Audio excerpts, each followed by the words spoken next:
اللہ جب کسی سے ناراض ہوتا ہے رزق نہیں چھینتا، آب و دانہ بند نہیں کرتا، سورج کو حکم نہیں کرتا کہ اس کے آنگن میں روشنی نہیں پھیلانی، چاند کو نہیں روکتا کہ تیری کرنیں اس کے ویڑے میں نہیں پڑنی چاہیے، بلکہ اللہ جب کسی سے ناراض ہوتا ہے سجدوں کی توفیق چھین لیتا ہے۔ سجدوں کی توفیق چھن گئی تو پھر سمجھو اللہ ناراض ہے، اللہ راضی نہیں ہے۔ اور اگر سجدوں کی توفیق نصیب ہو جائے، کسی نے واصف علی واصف مرحوم سے پوچھا تھا کہ کیسے ہمیں پتہ چلے گا کہ ہماری نماز قبول ہو گئی ہے، تو انہوں نے کہا تھا ایک نماز کے بعد دوسری عطا ہو جائے تو سمجھ لو پہلی قبول ہو گئی ہے۔ تو نمازوں کا نصیب ہونا یہ اللہ کی رضا اور اللہ کی خوشنودی کی دلیل ہے، اور سجدوں کی توفیق کا چھن جانا یہ اللہ کی ناراضگی کی دلیل ہے۔ میں اور آپ دیکھیں کہ ہم کہاں کھڑے۔ دیکھیے دولت تو کفار کو بھی ملتی ہے، اللہ دولت اسے بھی دیتا ہے جس سے راضی ہے، اسے بھی دیتا ہے جس سے نہیں راضی، لیکن سجدوں کی توفیق اسے ہی دیتا ہے جس پہ وہ راضی ہے۔ تو 5 گانا نماز شعار زندگی بنا لیجئے، نماز قضا نہ ہونے پائے۔ قیامت کے دن بے نمازی اس صف میں کھڑا ہوگا جس صف میں نمرود کھڑا ہوگا، جس صف میں حامان کھڑا ہوگا، قارون کھڑا ہوگا، شداد کھڑا ہوگا۔ مجھے بتائیے ہم میں سے کوئی یہ گوارہ کرتا ہے ہم اس صف میں کھڑے کر دیے جائیں جہاں دشمنان خدا کھڑے ہوں؟ آج کوئی نماز پڑھے یا نہ پڑھے، حشر کے دن حکم ہوگا کہ اللہ کے حضور سجدہ کرو۔ ہر کوئی سجدہ کرنا چاہے گا، جو نہیں پڑھتا وہ بھی کرنا چاہے گا، لیکن بے نمازی کی کمر اکڑ جائے گی، وہ آرزو رکھنے کے باوجود سجدہ نہیں کر پائے گا۔ قرآن بتاتا ہے کچھ لوگ جہنم کو دھکیلے جا رہے ہوں گے، انہیں کچھ لوگ پوچھیں گے ما سلککم فی سقر، تم جہنم کو کیوں جا رہے ہو، کیا ہوا تمہیں؟ تو وہ جواب میں کیا کہیں گے؟ لم نک من المصلین، ہم نماز نہیں پڑھا کرتے تھے۔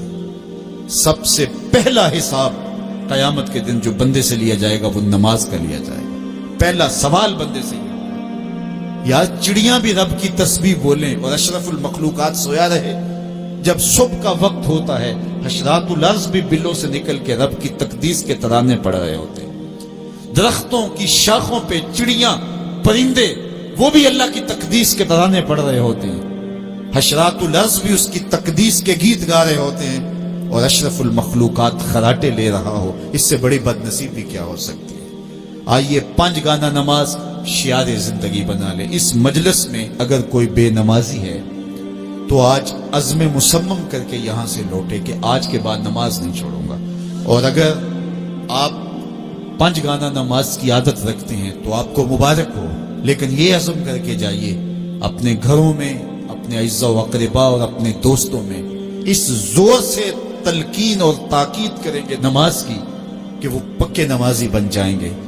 بندہ بندگی سے سجتا ہے، زندگی آمد برائے بندگی، زندگی بے بندگی شرمندگی۔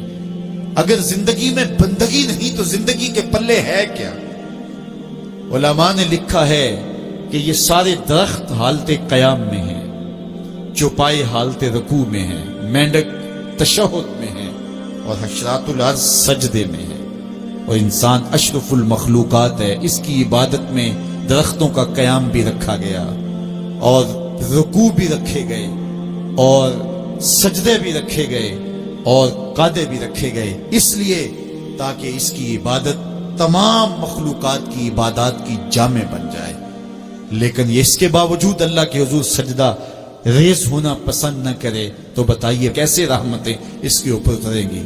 خوش نصیب تو وہ ہیں جو 5 گانا نماز ادا کرنے کے بعد تہجد بھی قضا نہیں ہونے دیتے، سجدوں سے اللہ کے حضور حاضری پیش کرتے ہیں۔ سب سے زیادہ بندہ اللہ کے اس وقت قریب ہوتا ہے جب سجدے میں سر رکھا ہوا ہوتا ہے۔ انسان کے اشرف اعضاء اس کے سر میں ہیں، بولنے کی قوت زبان سر میں، دیکھنے کی قوت آنکھیں سر میں، سونگنے کی قوت ناک سر میں، چکھنے کی قوت زبان سر میں، سننے کی قوت کان سر میں، سوچنے کی قوت دماغ سر میں، اور سر مالک کے در پہ۔ ناک بھی رگڑ رہا ہے، پیشانی بھی رگڑ رہا ہے، اور زبان سے کیا کہہ رہا ہے؟ سبحان ربی الاعلی، مالک مجھ سے نیچے کوئی نہیں، تیرے سے بالا کوئی نہیں۔ انسان کو بندگی کا ذوق جب نصیب ہو جاتا ہے، جب اس کے حضور بندہ جھکنے لگ جاتا ہے تو پھر وہ کسی کے آگے نہیں جھکتا۔ وہ ایک سجدہ جسے تو گراں سمجھتا ہے 1000 سجدے سے آدمی کو دیتا